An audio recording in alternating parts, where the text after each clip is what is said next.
সোনারপুরের জামালের সাম্রাজ্যতে একাধিক বিরল প্রজাতির প্রাণী থেকে রয়েছে ঘোড়া সহ অনেক কিছুই। সোনারপুরের জামাল উদ্দিন সর্দারের খবর প্রকাশ্যে আসে। অভিযোগ ওঠে, শেকলে বেঁধে এক মহিলাকে বেধড়ক মারধর করেন তিনি।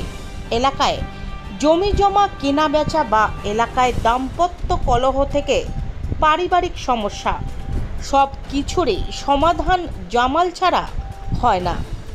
সোনারপুর থানার পুলিশের সঙ্গেও তার ওঠা বসা রয়েছে বলে অভিযোগ এলাকার লোকজনের। এই ভয় দেখিয়েই এলাকায় দাপিয়ে বেড়াতো জামাল। বাড়িতেই বসতো সালিশি সভা, সেখানেই চলতো বিচার। জামালই ছিল বিচারক। যারা তার প্রস্তাবে রাজি হতো না তাদের ওপর অত্যাচার চালানো হতো বলে অভিযোগ। তবে ভুরি ভুরি অভিযোগের ভিত্তিতে এখন তাকে খুঁজছে সোনারপুর থানার পুলিশ। স্থানীয় বাসিন্দারা কেউই জামালের আয়ের উৎস বলতে পারেননি।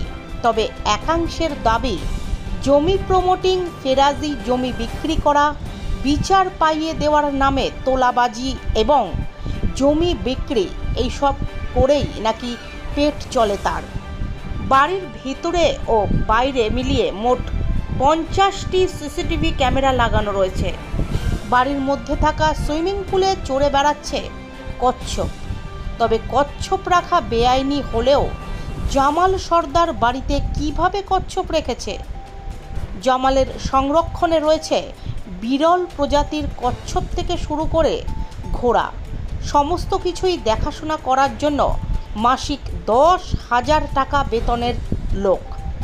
কার্যত সোনারপুরে নিজের সাম্রাজ্য বিস্তার করে রেখেছে এই জামাল। তার সাম্রাজ্য দেখে পুলিশের কোনো অফিসারের মন্তব্য, এ তো সন্দেশখালীর শেখ শাহজাহানের ভাই।